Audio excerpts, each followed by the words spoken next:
నిన్న రాత్రి ఆ స్వరం తన పేరే పిలిచింది.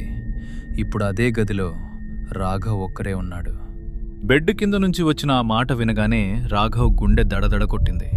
మెల్లగా వంగి బెడ్ కింద చూశాడు. అక్కడ ఏమీ లేదు. నిజంగా ఎవరూ లేరా అనుకుని ఊపిరి పీల్చుకున్నాడు. అప్పుడే బెడ్ మీద ఉన్న మొబైల్ వైబ్రేట్ అయింది. రాఘవ్ తీసి చూశాడు. స్క్రీన్ మీద కాల్ వస్తోంది. పేరు రాఘవ్.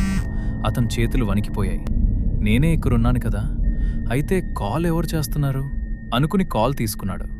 ఫోన్లో నుంచి మెల్లగా అదే స్వరం, నువ్వు నన్ను చూడాలంటే బయటికి రా. ఫోన్ కట్ అయింది. అప్పుడే హాస్టల్ కారిడార్ నుంచి అడుగుల శబ్దం. ఒక్కొక్క అడుగు రూమ్ నెంబర్ 307 వైపే. ఈ అడుగుల శబ్దం రాఘవ్ దాకా వచ్చిందా, లేదా అది ఇంకెవరిదా?